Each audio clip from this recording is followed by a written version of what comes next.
بسم اللہ الرحمن الرحیم۔ نرمی سے کام لینا سب سے اچھی اور عمدہ نصیحت وہی ہے جو اثر کر جائے۔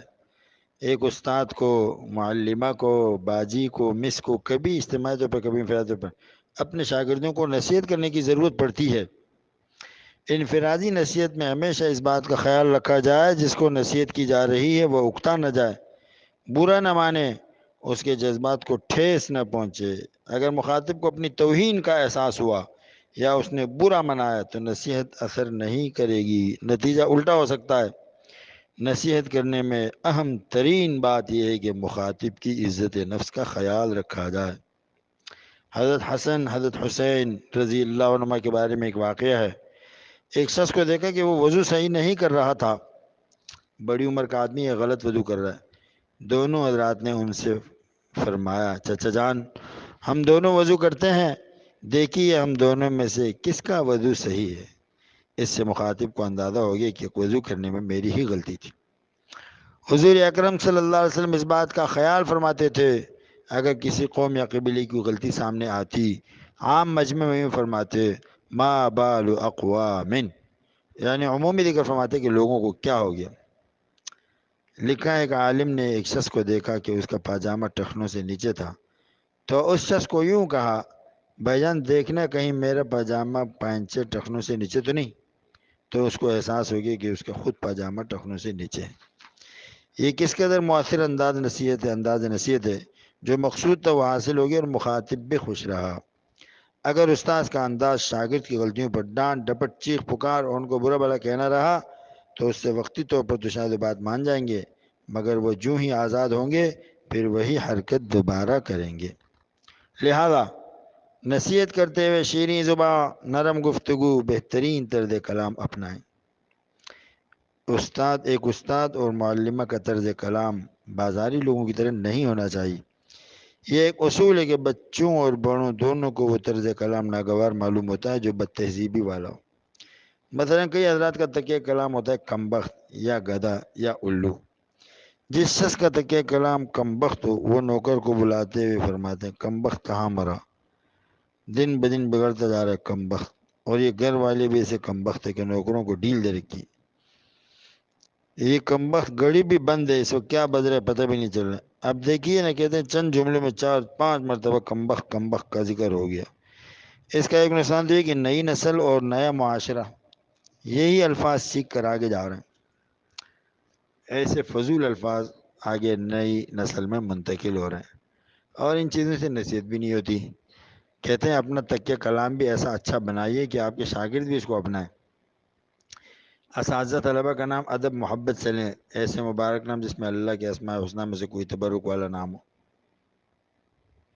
کہتے ہیں کہ ایک بادشاہ تھا، وہ ہمیشہ وضو سے رہتا تھا، اور اگر کبھی بے وضو حالت میں اپنے ملازم خاص عبداللہ کی کسی کام کے لیے ضرورت پڑتی تو اللہ تعالیٰ کے نام کے ادب کی وجہ سے صرف عبدل کہہ کر پکارتا، بے وضو میں پورا نام نہیں لیتا، لفظ اللہ کا نام بغیر وضو کے نہیں لیتا۔ ہاں یہ بادشاہ تھا، اللہ تعالیٰ ہمیں بھی اچھے اخلاق نصیب فرمائے۔ کہتے ہیں حضرت موسیٰ علیہ السلام نے جب اپنے خادم کو بلایا تو فتح کا لفظ کہا۔ فتح کے معنی نوجوان۔ جب یہ لفظ کسی خاص شخص کی طرف منسوب کر کے استعمال کیا جائے تو اس کا خادم مراد ہوتا ہے، کیونکہ خدمت گزار اکثر قوی جوان دے کر رکھا جاتا ہے۔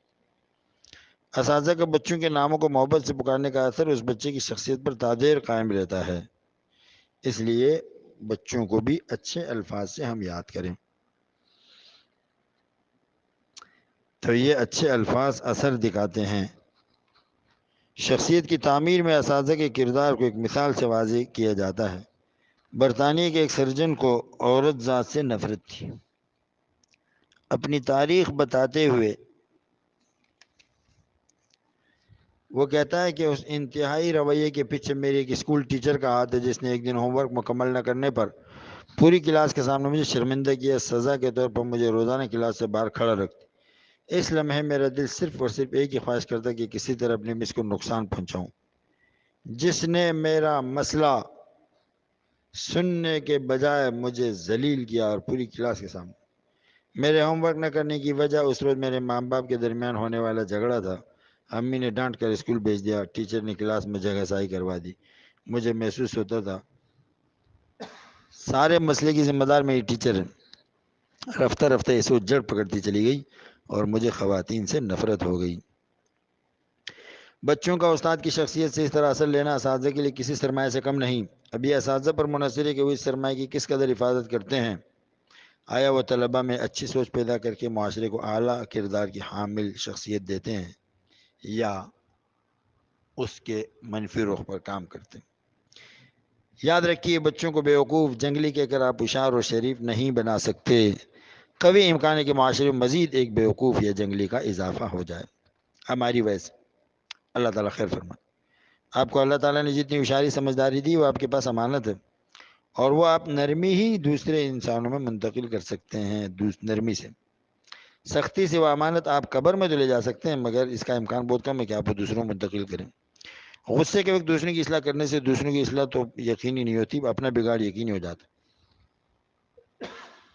ہر استاد کو چاہیے کہ لوہار سے سبق لے. لوہار گرم لوہے کو ٹھنڈے لوہے کی مار مارتا جس سے وہ گرم لوہا ٹوٹ جاتا ہے. ہمیشہ اپنے ماتحتوں کو حقیقی غصے میں نہ ڈانٹیں, مصنوعی غصے سے سمجھائیں. ہاں یہ ضرور ہو کہ نرمی میں حدود سے تجاوز نہ ہو, بے تکلفی طلبہ سے نہ ہو. ہاں تو یہ بات ہے. انشاءاللہ تعالی ہم اپنی ذمہ داری سمجھتے ہوئے اپنے الفاظ کو ذرا احتیاط سے استعمال کریں گے, نصیحت میں بھی نرمی کریں گے تو انشاءاللہ تعالی بہت اس کے فوائد ہم دیکھیں گے, بہت اس کے فوائد. انشاءاللہ ہم نرمی کے بارے میں اور بھی باتیں عرض کریں گے آپ حضرات کے خدمت میں. ٹھیک ہے انشاءاللہ تعالی. اللہ تعالی ہمیں یہ نرمی والی صفت نصیب فرمائے. السلام علیکم ورحمۃ اللہ وبرکاتہ.